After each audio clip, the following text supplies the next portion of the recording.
Radhe Radhe. Hi friends, welcome back to my daily blog channel lifestyle Modita. কেমন আছো তোমরা সবাই? আশা করছি সবাই খুব সুস্থ আছো, ভালো আছো। আমরাও খুব ভালো আছি। আজকের ভিডিওতে আমরা 34 সাইজ মাসাবা ব্লাউজের ফ্রন্ট পার্টের সম্পূর্ণ স্টিচিং ধাপে ধাপে শিখব। অনেকেই ব্লাউজের ফ্রন্ট অংশ সেলাই করার সময় ফিটিং এবং ফিনিশিং নিয়ে সমস্যায় পড়ে যাও। তাই আজ আমি তোমাদের পুরো প্রক্রিয়াটি বিস্তারিতভাবে দেখাবো। তো এখন আমরা ফ্রন্ট ডার্ট সেলাই করব। ডার্ট হলো সেই অংশ যা ব্লাউজকে সুন্দর শেপ এবং নিখুঁত ফিটিং দেয়। ডার্ট সেলাই করার সময় ধীরে ধীরে সেলাই করতে হবে। একটার সাথে একটা আমি দেখো আগে লাইলিনের সাথে মেন ফেব্রিক আগে আমি ভালো করে পিন আপ করে নিয়েছি, তারপর সুন্দর করে সেলাই করে নিচ্ছি। তো এখন আমি 1 নম্বর পার্টটা সুন্দর করে সেলাই করে নিচ্ছি। এটা মেন ফেব্রিকের সাথে লাইলিনটা অ্যাটাচ করা রয়েছে। এই যে সেলাই করা হয়ে গেছে। এবার 1 নম্বর পার্টের সাথে 2 নম্বর পার্টটা তো সুন্দরভাবে আগে আমি জয়েন্ট করে নিচ্ছি। তো এই যে আমার সেলাই করা হয়ে গেছে এক সাইড, তো সুন্দরভাবে এই সাইডটা আমি সেলাই করে এক্সট্রা অংশগুলো কাটিং করে দিলাম। তো এই সাইডেও সেমভাবে আমি আর একটা অংশ 1 নম্বর পার্টের সাথে আমি জয়েন্ট করে নেব। এই যে এখানেও আমি জয়েন করে নিচ্ছি এবং এই সাইডটা সেলাই করে এক্সট্রা অংশটা কাটিং করে নিয়েছি। এবার ডার্ট সম্পূর্ণ হওয়ার পরে ফ্রন্ট অংশে একটি সুন্দর শেপ তৈরি হয়েছে। নতুনরা এই ধাপটি কয়েকবার প্র্যাকটিস করলে খুব সহজেই নিখুঁত ফলাফল পাবে। যেহেতু এই মাসাবা ব্লাউজটা প্যাডেড ব্লাউজ হবে, সেহেতু আরও একটা পার্ট যেটা আমি কাটিং করেছিলাম সেটা আমি এখানে দেখো সুন্দর করে রেডি করে নিলাম। এবার এটা হচ্ছে বডি পার্ট, অর্থাৎ 3 নম্বর পার্ট। তো বডি পার্টের ওপরের মেন ফেব্রিকের ওপরে আমি লাইলিনটা দিয়ে এই যে সুন্দর করে পিন অ্যাটাচ করে নিলাম। তারপর এটা এবার সেলাই করার পালা। তো সেলাই করার আগে দেখো আমি মার্কিং করে নিচ্ছি। মার্কিং করলে সুবিধা হয় সেলাই করার সময়, যাতে কাপড়টা ঠিকঠাকভাবে সেলাই হয় এবং আমি যেই অংশ থেকে সেলাইটা করতে চাচ্ছি সেই অংশ বরাবরই সেলাইটা হয়। না হলে কি সেলাইটা এঁকে বেঁকে যেতে পারে। সেলাই এঁকে বেঁকে গেলেই কিন্তু ফিনিশিংটা নষ্ট হয়ে যাবে। সেজন্যই তোমরা আগে মার্কিং করে নিও, এবং যারা নতুন রয়েছো তাদের জন্য তো এটা মাস্ট। কারণ কি নতুন যারা আছো তাদের সমস্যা হতেই পারে, সেজন্য তোমরা আগে মার্কিংটা করে নিও। তো মার্কিং করে নেওয়ার পরে আমি কাপড়টাকে সোজা করে নিয়েছি। তারপরে কিন্তু মেন ফেব্রিকের উপর থেকে সুন্দর করে একটা সেলাই করে নিচ্ছি। এই যে চেস্টের সাইড বরাবর আগে সেলাই করে নিলাম। তারপরে এই 3 নম্বর পার্টের আর্মহোল থেকে সাইড থেকে কোমর থেকে শুরু করে পুরো অংশটা আমি সেলাই করে নেব।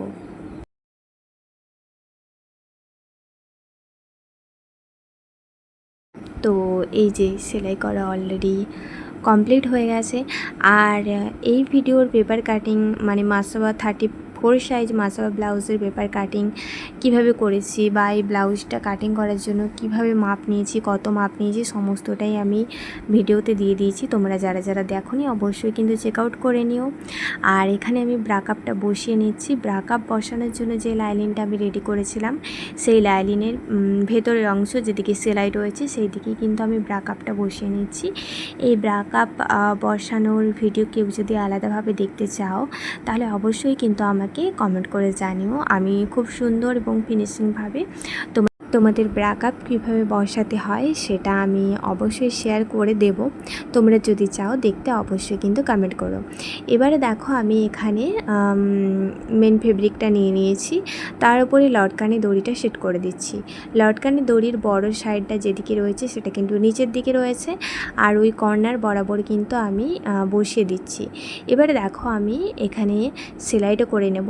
এই যে ব্রাকআপটা বসিয়েছিলাম সেই লাইলিনটা নিয়ে নিয়েছি এবং মেন ফেব্রিকের সামনের অংশ থেকে সেটা আমি সুন্দর করে সেলাই করে নিচ্ছি। এই যে সেলাই করা অলরেডি ডান। এবারে দেখো এটাকে আমি খুব সুন্দরভাবে কিভাবে বের করে নিই। এই যে সুন্দরভাবে বের করেও নিয়েছি। এখন আমি ফ্রন্ট নেকলাইন প্রস্তুত করছি। মাসাবা ব্লাউজের অন্যতম আকর্ষণ হলো এর স্টাইলিশ নেক ডিজাইন, তাই নেকলাইন সেলাইয়ের সময় বিশেষ যত্ন নেওয়া দরকার। সেলাই করার সময় কাপড় যেন টান না পড়ে সেদিকে খেয়াল রাখতে হবে, এতে নেকলাইন সুন্দর ও সমান থাকবে। তো নেকলাইন তো সেলাই করা হয়ে গেছে, এবার তার চারপাশটা আমি সুন্দর করে সেলাই করে নিচ্ছি। যেহেতু আমি ব্রাকআপ বসিয়েছি এক্সট্রা একটা কাপড় নিয়ে, তো এই যে অলরেডি আমার সেলাই করা হয়ে গেছে। পুরো অংশটা সেলাই হয়ে গেলে আমি অতিরিক্ত কাপড়টা ট্রিম করে নিচ্ছি। এই ছোট কাজটি ফিনিশিংকে আরও বেশি প্রফেশনাল করে তোলে। এবার আমি এখানে রেড কালারের পাইপিং বসিয়ে নিচ্ছি। তোমরা চাইলে পাইপিংটা বাড়িতেও বানিয়ে নিতে পারো, আমি একদম কিনে এনে বসিয়ে নিচ্ছি। তো এখানে চাইলেই তোমরা কিন্তু লেস দিয়েও ডিজাইন করতে পারো, বাট আমার অর্ডার ছিল এখানে পাইপিং বসানো, সেজন্য আমি সুন্দর করে পাইপিংটা বসিয়ে নিচ্ছি। তো পাইপিং বসানোর কাজ অলরেডি কমপ্লিট হয়ে গেছে। এবারে পাইপিংয়ের এই যে কর্নারের অংশগুলো আমি ছোট ছোট করে কাট করে দিচ্ছি, যাতে ফিনিশিংটা খুব সুন্দর আসে। তো সমস্ত রকম ব্লাউজ বলো কিংবা ড্রেস ডিজাইনের ক্ষেত্রে ফিনিশিংটা হচ্ছে মূল কথা। ফিনিশিংটা সুন্দর করে করলে সব জিনিসটা একদম পারফেক্ট হবে। এরপর আমি 3 নম্বর যে অংশটা রয়েছে সেটাতেও কিন্তু আমি পাইপিংটা বসিয়ে নিচ্ছি। তো এটা আমি 3 নম্বর পার্টে আগে থেকে বসিয়ে নিচ্ছি। আমি 1 নম্বর এবং 2 নম্বর পার্টের যে অংশটা তৈরি করেছিলাম, যেটা চেস্ট থাকবে, তো সেই অংশটা কিন্তু বসানোর আগেই আমি এখানে পাইপিংটা বসিয়ে নিচ্ছি। কারণ কি, সেই অংশটা আমি যখন বসাবো তারপরে কিন্তু আর পাইপিংটা বসানো যাবে না। সেই অংশটা বসানোর পর আমি লেস দিয়ে অ্যাটাচ করতে পারি, কিন্তু আমি পাইপিং আর বসাতে পারবো না, সেজন্য আগে পাইপিংটা বসিয়ে নিতে হবে।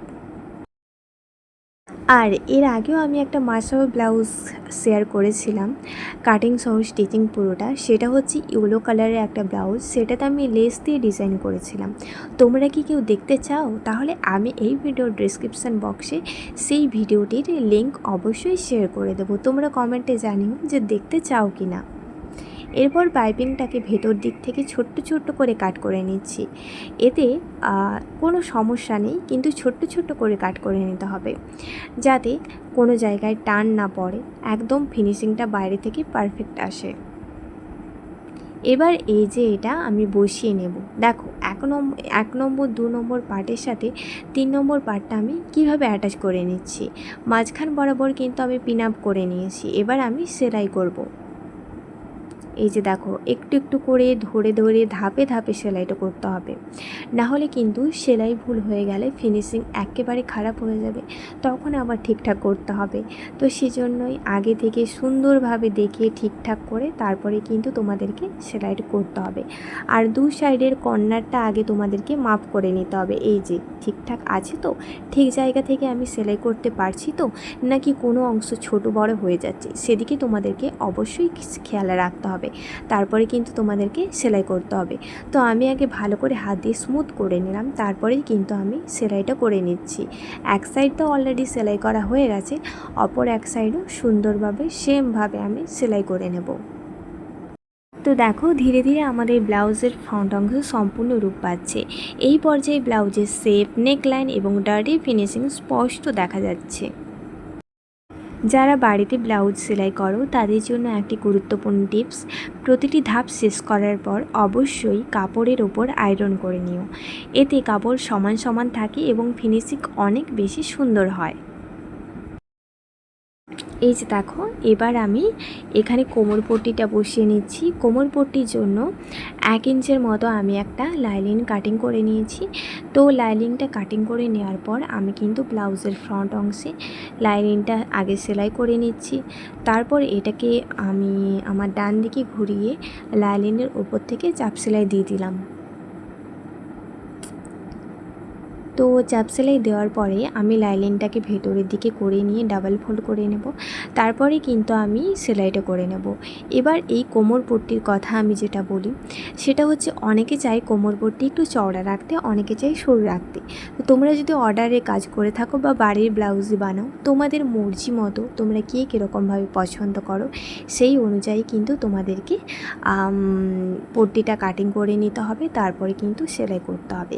এবার বলে রাখি, তোমরা যদি একটু চওড়া করে করতে চাও কোমর পট্টি তাহলে তোমরা 1.5 ইঞ্চের মতো কাপড় কেটে নিও, আর যারা একটু সরু করে করতে চাও তারা 1 ইঞ্চের মতো করে কাটতে পারো। তারপরেই আমি যেভাবে কোমর পট্টি বসালাম ওরকমভাবে বসিয়ে নিলেই তোমাদের কোমর পট্টির কাজ শেষ। তো চলো বকবক করতে করতে আরও একটা কাজ যে করে ফেললাম, লটকানের কাজ। হ্যাঁ, মাসাও ব্লাউজের মূল আকর্ষণ হচ্ছে এটা যে এই লটকানটা ঘাড়ের কাছে গিয়ে বাঁধা হবে।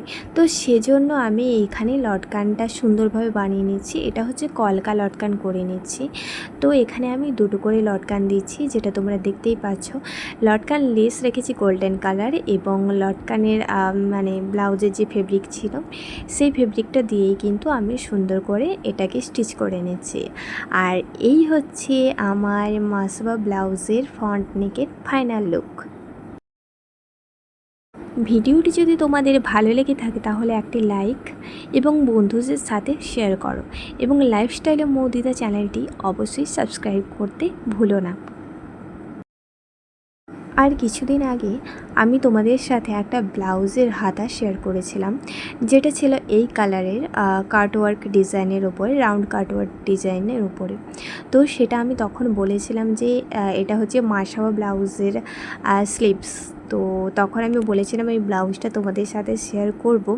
তো সেই জন্য আগে থেকে হাতাটা শেয়ার করে দিয়েছিলাম, এখন হচ্ছে ব্লাউজের ডিজাইনটা তোমাদের সাথে শেয়ার করে দিচ্ছি। আর তোমরা শোল্ডারের কাছে যে অংশটা দেখতে পাচ্ছ একটু কম বেশি রয়েছে, ওটা আমি যখন ব্যাক পার্টের সাথে স্টিচ করব সমান করে নেব। এবার চলো আমি তোমাদেরকে ব্লাউজের ফাইনাল লুক এবং ফিনিশিং লুকটা ভালো করে দেখিয়ে দেব। আর এই যে দেখতেই পাচ্ছ এটা হচ্ছে ফ্রন্ট পার্টের লুক,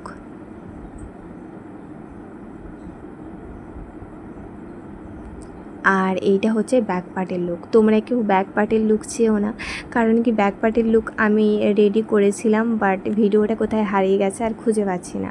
মনে হচ্ছে ফোন থেকে বোধহয় ডিলিট হয়ে গেছে, তো কী আর করার। তো এরকম যদি নেক লাইন ডিজাইন করি পরে তোমাদের সাথে শেয়ার করে দেবো। আর ব্যাক পার্টে হুঁক ছিল, আর ব্যাক পার্টের ডিজাইনটা ছিল এরকম। তো পুরো মাসাওয়া ব্লাউজটা তোমাদের কেমন লাগলো অবশ্যই কিন্তু জানিও। আর এই হচ্ছে এই ব্লাউজের হাতার ডিজাইন। ব্লাউজের হাতার ডিজাইন অলরেডি আমি শেয়ার করে দিয়েছি, যারা দেখোনি অবশ্যই কিন্তু চেক আউট করে নিও।